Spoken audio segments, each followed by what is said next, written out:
Welcome to the Family Office Success Podcast, where we explore the strategies, the insights, and the best practices that help families and their advisors build and manage successful family offices. I am your host, Christi Van Rite, and each episode, we dive into the key elements of running a family office. Whether you're a family looking to structure your advisory team for long-term success, or you're a professional managing the complexities of a multi-generational enterprise. From financial oversight and operational efficiency to selecting the right advisors and creating a lasting legacy, this podcast is here to provide practical guidance and expert perspectives. Let's get started. Welcome to the Family Office Success Podcast, where we talk all things family office.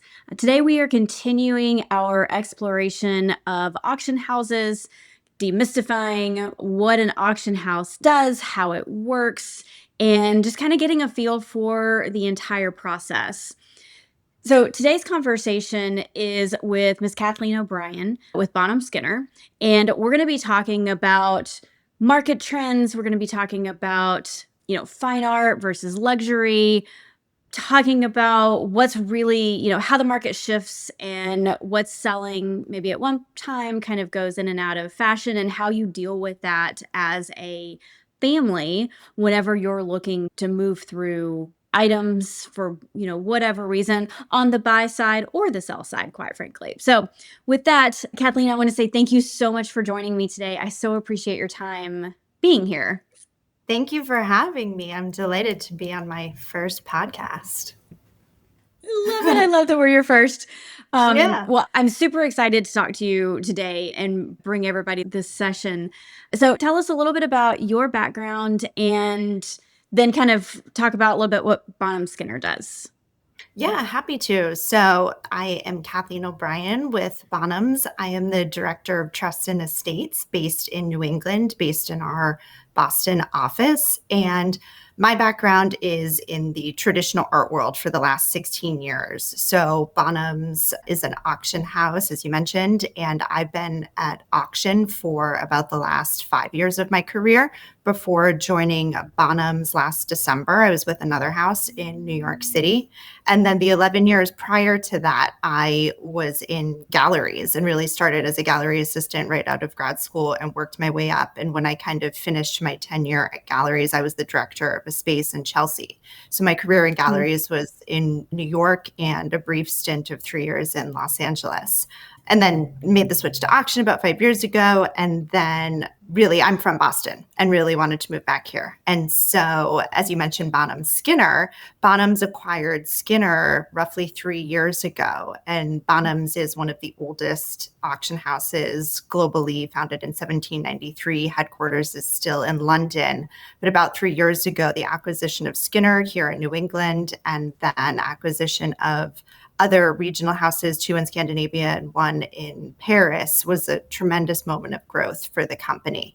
And it's the only international auction house that's made a significant investment in the New England region. And so moving back here and joining Bonhams was just really great synchronicity and wonderful for me on a professional and personal level. I love it. So what is it that you do sort of specifically inside the company?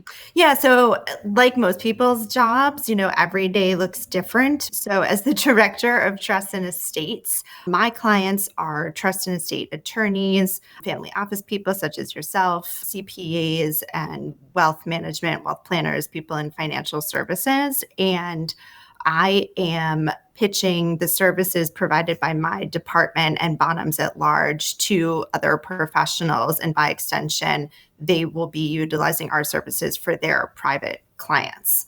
And so when I say services, I mean all manner of appraisal and valuation services. And whether there has been a family where someone has experienced a life event, or it's still, someone who's just kind of actively buying and selling and switching up their collection.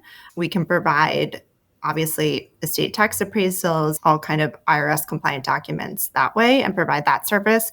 And then, of course, should someone or a family or beneficiaries want to divest themselves of property, we call it tangible personal property, so all kinds of collections, which I think you and I will get into a little bit later in the discussion.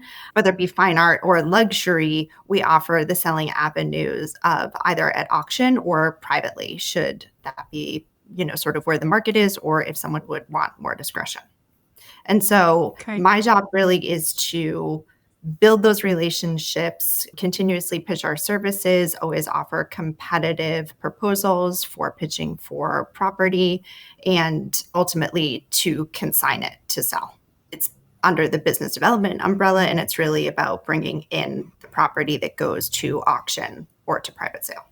Got it. So are there specific things that Bonham Skinner sort of focuses on more so? I know you very much across the board, but are there certain things that the firm focuses on that there's maybe a little more expertise there or something like that?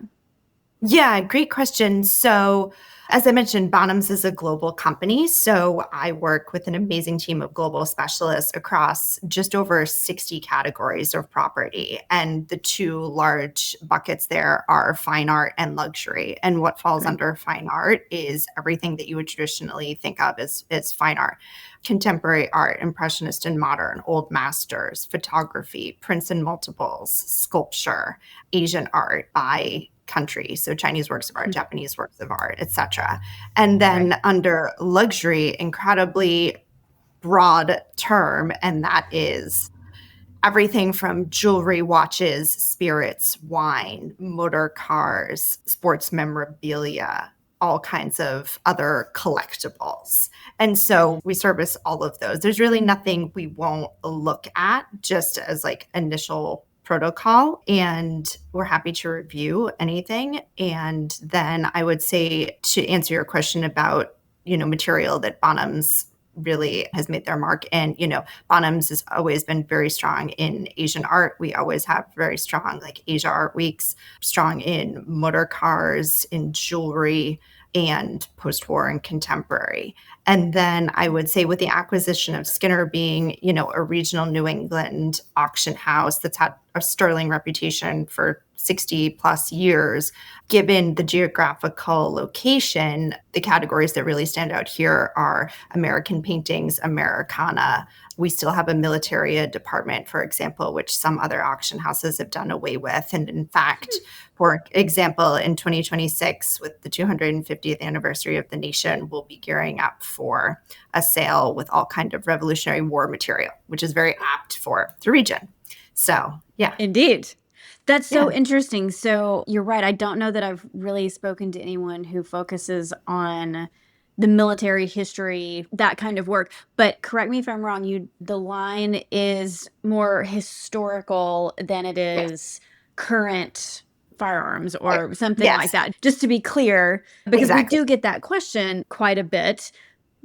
Dad is gone, and now we need to do something with his gun collection. So just to make that clear. Yes, that's a very important distinction. Thank you. It definitely is more on the historical side. I was approached maybe a couple months ago now about an appraisal for a collection of handguns. And unfortunately, we don't perform that. That's just modern handguns. Yeah. But yes, all kind of historical material. Yes, we still service that department. Love that. That's super, super interesting. So I'm just super interested, where are you seeing kind of the market go? We talked a little bit about things kind of come in and out of fashion, I guess. Where do you think the market has been, and where are you seeing sort of the trends on the buy side and sell side, if those are different? They may not be, but. Absolutely. There's a lot I could talk about here. As we know, the great transfer of wealth is happening from the baby boomers to millennials and, even further to Gen Z. And there are sort of simple common things that happen from one generation to the next in terms of just tastes are different. I think so that definitely plays a part. But I think also lifestyle has changed so dramatically from one generation to the next more recently. And in some of older estates that I will go on visits, for example, there is a lot of quote unquote old brown furniture, whether it be, European decorative arts or American decorative arts. And at the very top end of that market, it remains strong because if someone was collecting the best, then it's still a strong market. I think mid-market for that material is soft, and people who are now older and maybe downsizing will not see the return on which they maybe once paid for items like that. And the next generation, it's just not the style, but also life is different, right? People are buying homes at slower rates. The next generation lives much more kind of with things like work from home and all of that, much more peripatetic kind of lifestyles. But also there's not as much formality as there once were. People are not like having dinner parties and need, a large dining room table with a, 14 plate service or things like that. So those seem like kind of obvious trends, but it's something that I see all of the time, constantly on visits. And then I think, so that's kind of on the consignment side, on the sell side. Then on the buy side, I think, millennials and Gen Z, I think are really gravitating towards things in luxury category, watches, jewelry. The price points could still be quite significant depending on what the item is, but it's just sort of an easier entry point. I think people can purchase something, they can immediately wear it, they can wear it every day, as opposed to just that psychology of investing maybe even perhaps the same amount of money, but on, let's say it's on a painting, for example, and that's going in their apartment that they rent, that it's just sort of a different psychological approach. And I think sort of auction globally in the past 3 to 5 years, if we're looking at the two big umbrellas, as I said, of fine art and luxury, fine art globally in the past couple of years is down $3 billion. Luxury hasn't necessarily 100% replaced that, but whereas, you would see the revenue of like any auction house, it would be mostly made up of fine art and then luxury. Luxury has grown tremendously in the last, 5 to 7 years as really competing with the fine art bucket for sure.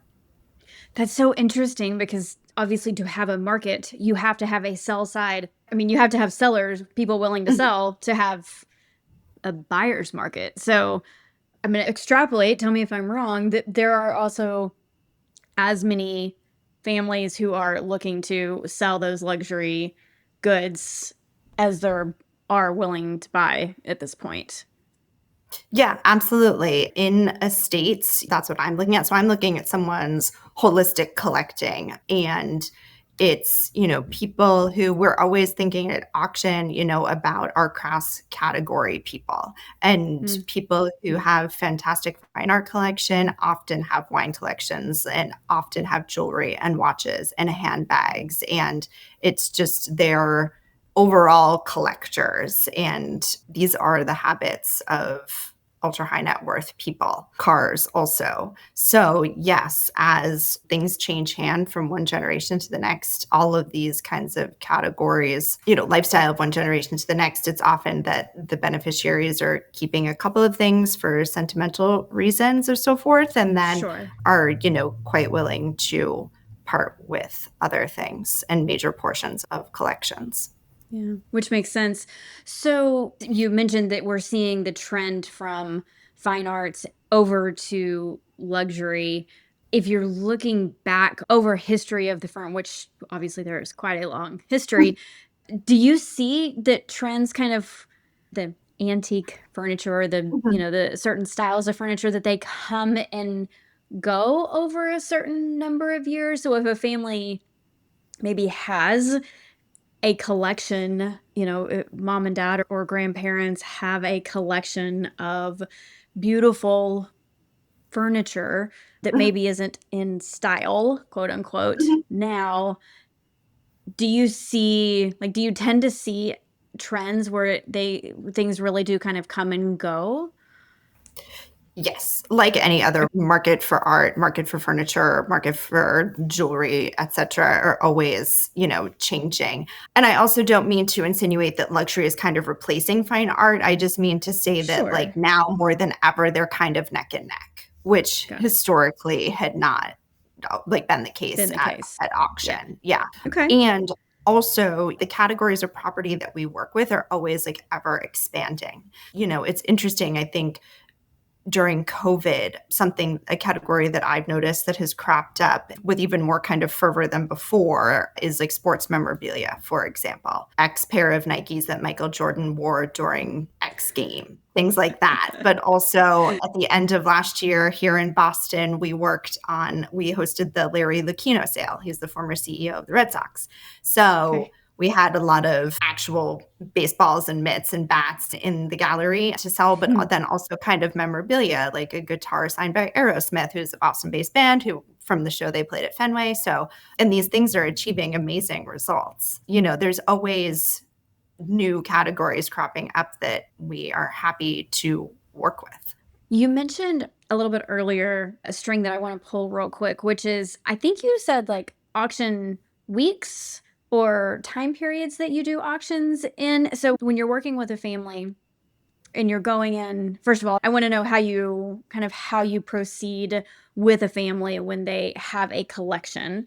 But I'm also interested to know, like, do you try and put categories together? I don't know if that makes sense. Like, if there's multiple families that have some of the same stuff, if you've kind of got a schedule of when you do the auctions to bring more people in, I suppose. Yeah.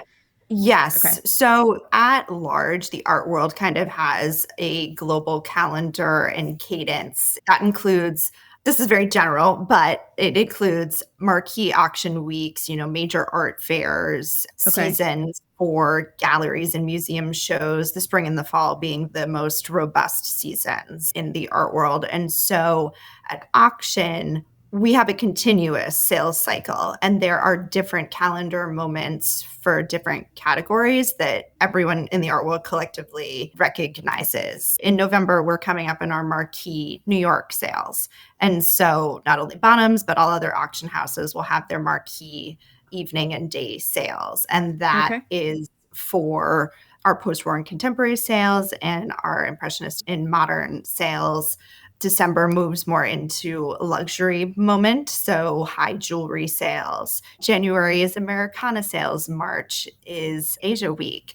And these have been long established calendars, and often timing is with art fairs and, significant gallery shows, significant museum shows. So that's kind of a very general sort of overview of the art world. Things, of course, are always changing and new things are cropping up. But specifically at auction, we are dedicated to those key moments. Everyone, all collectors know that they are happening. And different categories have different moments in the calendar year that are very well established. And so those are marquee moments there, and those will be our big live sales. They are, with an auctioneer at the rostrum in the room. They're also online for online bidding. But we also have a continuous cycle of just purely online sales, which are throughout the entire year across all categories. So we can service property at any time, really, and put it into any upcoming sale. Of course, we want to provide the consignor with the most, compelling sales strategies and most compelling marketing behind, let's say it's a fine art collection. And so we would put it not only in the best sale in terms of the calendar year that I was just talking about, but also at Bonhams, we specifically have the largest footprint of 13 live sales rooms across the globe. So we can also be incredibly nimble with where we sell things, which is just as important because we want to be putting it in the right market. For instance, if I consigned here in Boston an incredible Chinese vase, it would likely go to Asia Week in New York or maybe even to a Hong Kong sale, depending. And so it's all about just putting it in front of the right market, obviously through, everyone can see everything online, but traveling a piece to actually sell it in a different market where we think it's going to perform the best is all in the name of achieving the best result for our consignors.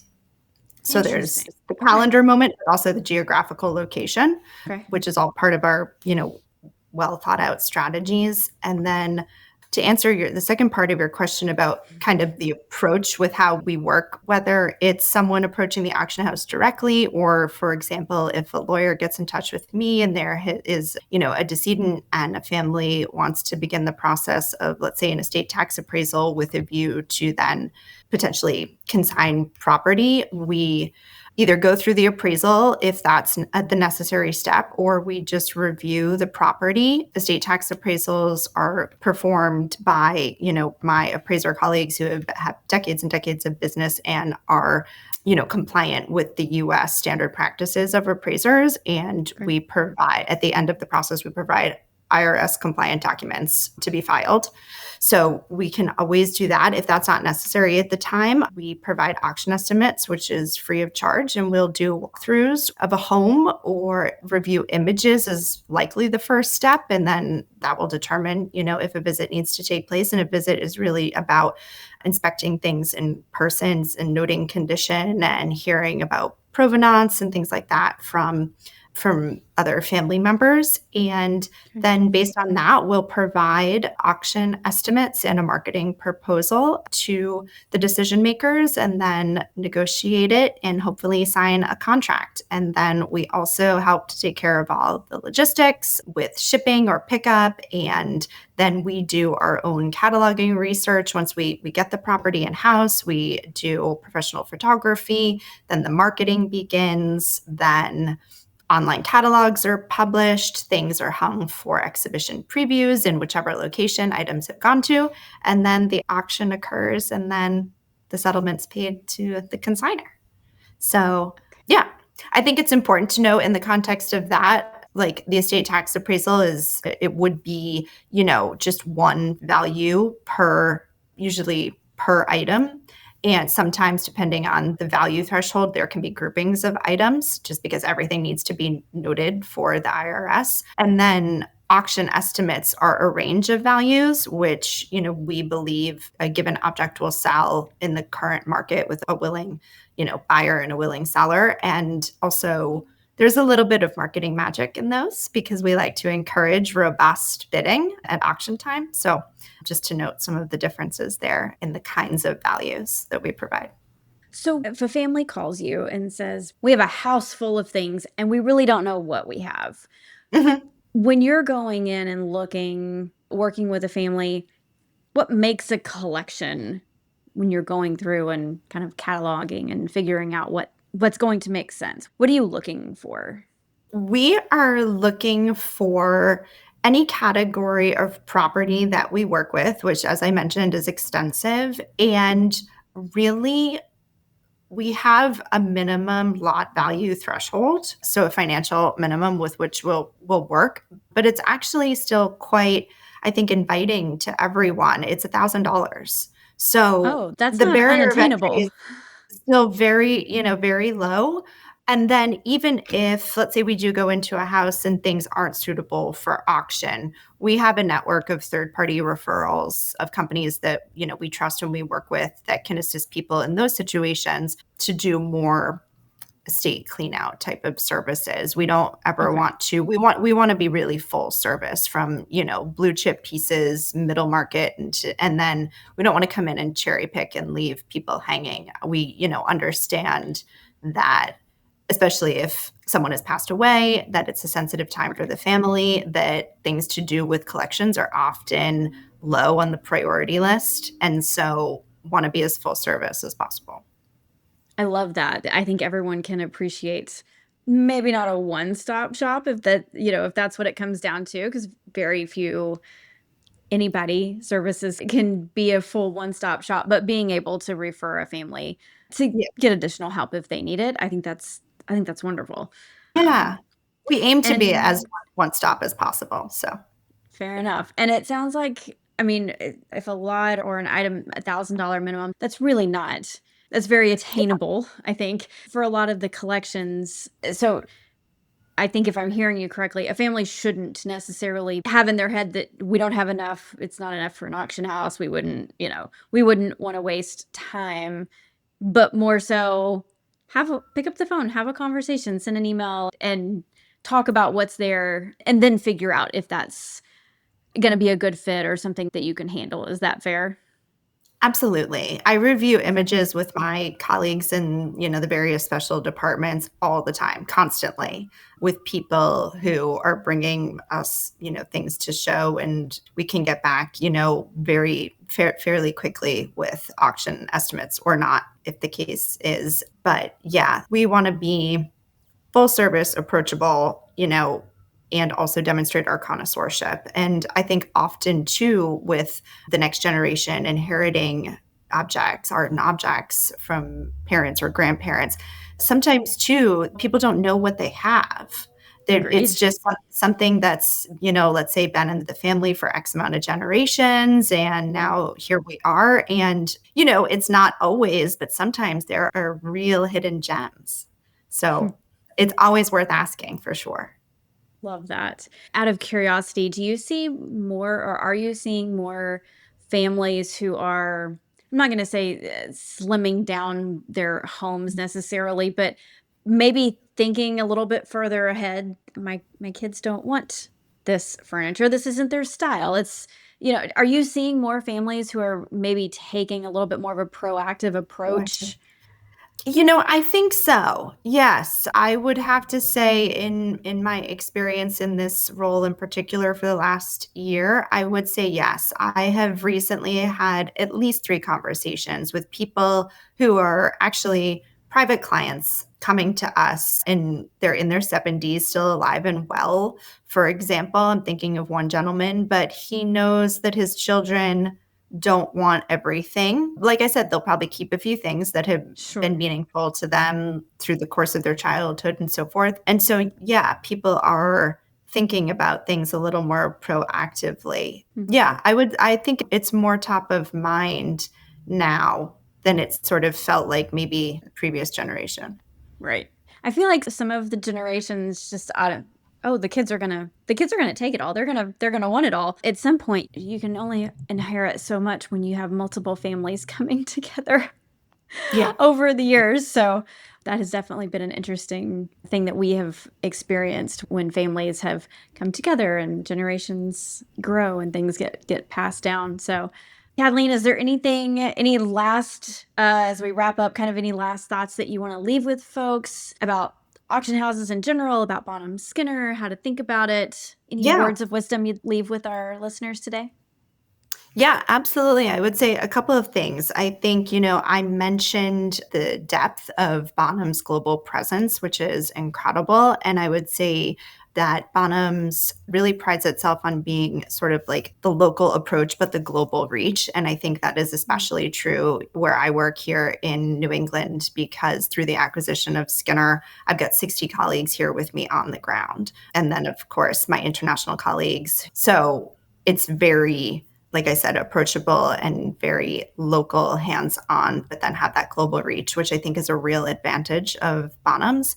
And I would say also about auction, we're talking about the consignment side of that barrier of entry being so low, $1,000. We're happy to look at anything. Auction estimates, or those visits are always free of charge. But also, I would say on the buy side, auction is an incredibly democratic way to participate in the art world or luxury world, whatever kinds of items you're going after. Anyone can register to bid, and that's all it is. And then you can bid online if you're comfortable doing so, or you can work with one of our specialists. So on both sides of the transaction, I think often a lot of things in the art world are sort of shrouded in mystique. And Agreed. yes. And so an auction is just so transparent. In fact, I would even argue maybe the most transparent sector of the art market. It is true, a buyer and seller coming to an agreement. I mean, that is open market, free market. Yes. It is sort of it is the real definition of that. Yeah. And the auction house, Very cool. provides the white glove services for consigners and sellers, and provides the marketplace and the marketing and all of that. But you're absolutely right. It's this marketplace where anyone can enter. Love it. Love it. Kathleen, thank you so much for joining me today. If someone wants to get in touch with you, what's the best way to do that? Yes. So you can email me. It's kathleen.o'brien@bonhams.com. And I'm also, if you go to bonhams.com to our trust and estates page, I'm also listed there as my wonderful colleagues. We're a national department. We all work together. So that would be the best way. And if anyone finds themselves in Boston, please visit us on Clarendon Street in the Back Bay. We always have amazing things up for preview. We host a lot of events. This office is new for us. We just moved in June. So we've got some Americana items in there now, and there's lots more to come, especially, the fall and holiday season is quite busy for us. So Right. Yeah, y'all are just gearing up. Yes, exactly. Gearing up for the busy season. I love it. Yeah. Okay. Yeah.